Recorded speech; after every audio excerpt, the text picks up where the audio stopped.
Welcome back. So, in this lecture, we are going to be talking about the job market in relation to ChatGPT and AI. I know that for some of you, this is going to be a terrifying section because you might fear losing your job. Well, for some of you, this is going to be a super exciting section because we can have a little peek into the future and what's coming and some changes we're about to see. So, just remember here, we are only speculating. I don't know. I could be completely wrong with everything that I am speculating on here, but what we're looking at is good reasoning and probability. So the first thing we're going to look at is potentially disappearing jobs, and we're going to look at why. And if you are in one of those jobs or one of your interests, don't fear. We're going to talk about reskilling, upskilling, and what we can do about it to best prepare. So it's all about early adaptation. That is what this section is completely about. Early adaptation so that nothing comes and takes us by surprise, or at least not so much of a surprise that we lose our job and our income. So let's have a look at the potentially disappearing jobs. We have data entry, customer service, transportation, manufacturing, etc. And let's go through them. First of all, we have data entry. The reason this is probably going to disappear is because it is an incredibly simple task that can be completely automated. Don't get me wrong, it's not an easy job, it's a very, very demanding job, but it is a job that for AI is simple. So whatever data entry that needs to be entered and extracted, ChatGPT can automate that process completely now, which means that businesses can remove their data entry employees and save a lot of money. So if you are in this category, you need to start looking at different ways of approaching your job and how you can upskill. And then we have customer service, and that goes for online and offline. Now, online, of course, chatbots are going to be replacing a ton of human work. And even offline, when it comes to sitting in a reception and guiding people, we are not only going to have chatbots, but we're also going to be having robots soon being able to guide people physically. And even extending to a job like one I used to have, being a personal trainer, that is already being replaced by holograms and AI, which are teaching people and feedbacking them in real time. There are some serious changes coming here, and while nothing can replace a human connection, we should be very clear about that. For a lot of businesses, it can replace the function enough where the money being saved in there is enough for them to fire their employees and exchange it with AI. Chances are that for these really high ticket, in other words, really expensive businesses, like say you're a car salesperson at Mercedes, those sort of people are going to be more invaluable to their job because they're going to focus on tailoring the experience to the individual more. And that is most likely going to include humans being assisted by AI rather than being replaced by AI. And then we have transportation. Now, most of the vehicles that are on the roads today are going to be self-driving in the future.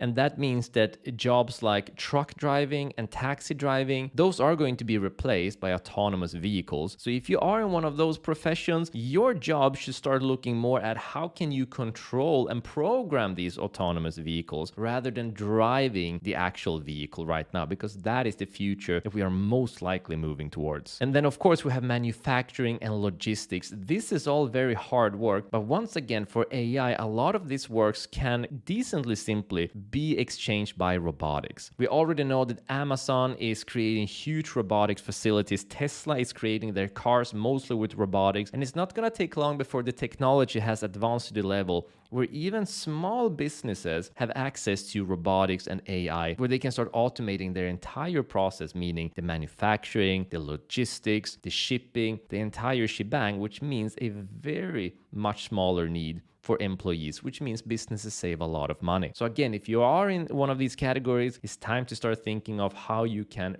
and upskill yourself. And then we have retail cashiers. That is most likely going to be fully automated because that is in a lot of times not a very important function. A bigger important function is probably going to be the customer service. But again, those are very often sort of intertwined. If you imagine going to a clothing store, you might have someone guiding you, then taking you to the cashier and then helping you. But again, those are processes that most likely will be automated, maybe by robots, maybe just by a self-serving process. But chances are these jobs will be disappearing. Telemarketers. Now, if you can have a robot sounding like a human and you can have it prompt and have proper conversations, why would you hire people to do cold calling when you could have more intelligent AIs do those cold callings for you. Now, you might say that AI doesn't have empathy and doesn't have the same ability to reason, and that is absolutely true, but it does have insight to a much larger amount of data and prediction models where it's going to understand what sort of words are going to have the best sort of replies from the people it's calling to, which means it's most likely going to have a better result. And if you are a telemarketer business, you are always looking for the results. So these jobs are probably going to be replaced as well. And of course, AI can do bookkeeping for you. So bookkeepers are going, translators are probably going too, because soon we can do real-time translating with AI. Okay, so now with the heavy stuff out of the way,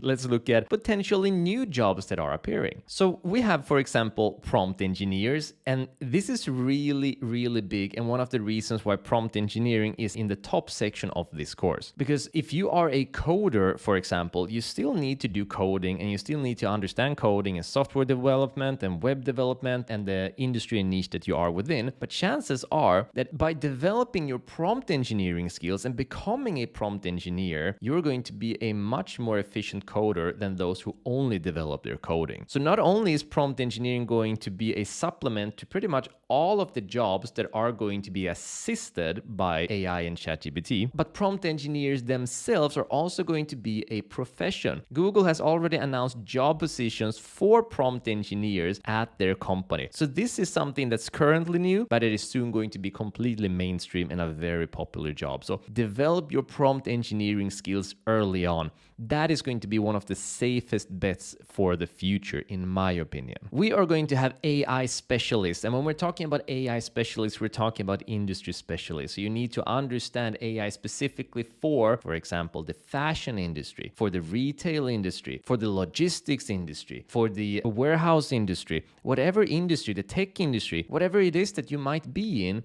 you will probably want to have a specialist who understands how to optimize AI for the employees that are using it as assistants and also for the automation processes themselves so that they can be improved. AI ethicist is going to be a huge thing. We already know with GDPR and the privacy laws that are coming out that privacy and owning your own information, this is huge. But with AI and especially with ChatGPT, that means that OpenAI, which is the company that owns ChatGPT, they are getting access to all of your information. That is not the greatest news if you are looking at privacy. So when it comes to companies that are going to be utilizing AI, imagine big businesses like Amazon, for example, or H&M, or whatever business in the world, any business, they are going to be using AI to saving down information, but there is going to be a lot of new rules and regulations coming out of how that information can be processed, how that information can be accessed, and I think AI ethicists is going to be a big deal to help them regulate those laws within those businesses, but also politically for lawmaking. It's going to be a staple in our future. That's what I believe. We have AI trainers. Now, there are different approaches to AI. With GPT, which is generative pre-trained transformation, that means that all of this data in ChatGPT is pre-trained, has been programmed in, whereas Google Bard, for example, are using multiple things like their crawlers. They're crawling all over the web and extracting information from there. GPT is a very accessible model, so we're going to have more people to train these models, especially those who are within certain niches that might need specific training. So you might want to hire an AI specialist in order to get that specific training, an AI trainer in order to have it trained properly, and then an AI ethicist to make sure that the information is being processed properly.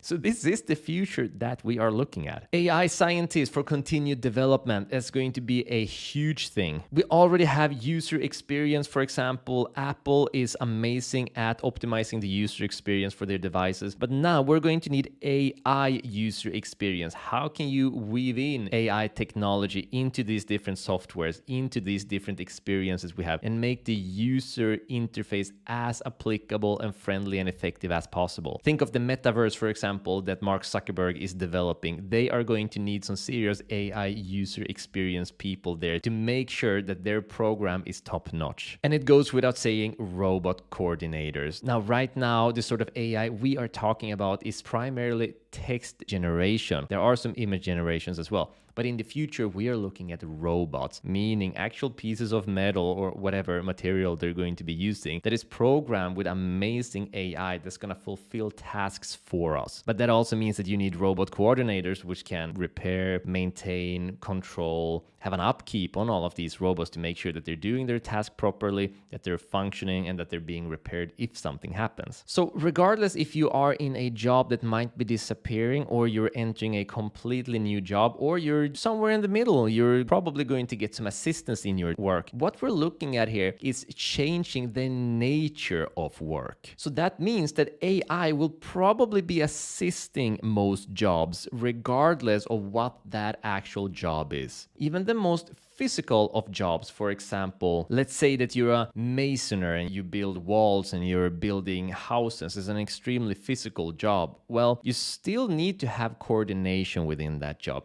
You still need to have printings. You still need to have an idea. You still need to have a plan. You need to have a work schedule that's going. You need to have enough people. Chances are AI is going to be a part of all of that. And there are probably going to be issues appearing during that everyday work. AI is probably going to be a part of that decision making and helping to solve those issues. So AI most likely will be assisting pretty much all jobs out there. And with this, we're also looking at becoming increasingly digitalized, which means that remote work will become more accessible than ever. We already have freelancing, living anywhere in the world and doing graphic design or building a business or doing whatever. But that is going to become even more accessible now when we have AI that is replacing a lot of these jobs. So if you're working as an AI ethicist, for example, that is a job you can probably do anywhere in the world as long as you're able to program that specific AI, let's say ChatGPT. And with this said, what we're really talking about, we are moving towards technological singularity. That's just a really fancy word of saying pretty much all of the technological aspects that we're using right now, they are most likely going to be coming from the same source. Meaning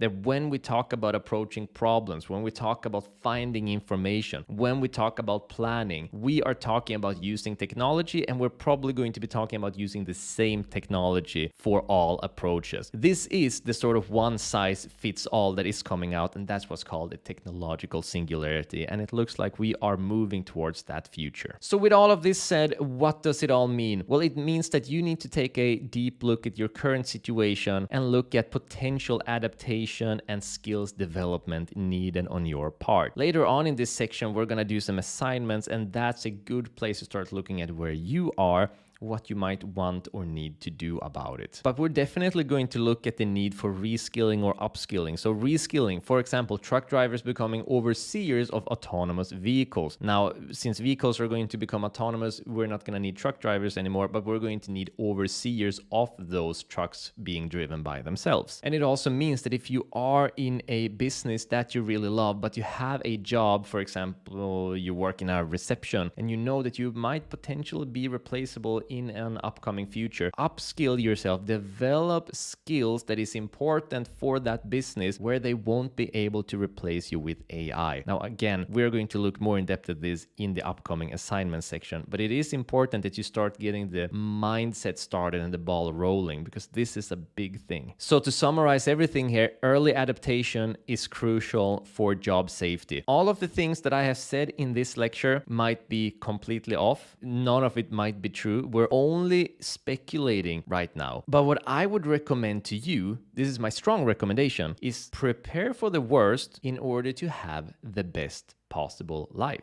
If you are prepared that your job might be in danger and you develop skills to safeguard yourself towards that, well, in the end, if you still have your job, it doesn't disappear, then you've still upskilled yourself and you've doubled up on your safety. So income isn't something to joke about, especially if you have a family. This is important. This is our survival. I recommend safeguard yourself, rather safe than sorry. If you are in a position where you might get issues, get replaced, upskill yourself and start looking at that in depth in the assignment section. So with that said, changes are also very exciting. There might be more opportunities coming here with a higher salary, with a more developing job for more personal growth that might be more fun and create a more exciting life. We don't know what's in store, but we know changes are coming. In the next lecture, we are going to be talking about ChatGPT, AI, and education. What is going on right now What can we see coming very soon? And what are some of the benefits and the challenges we can expect to see? Very exciting lecture. See you in the next one.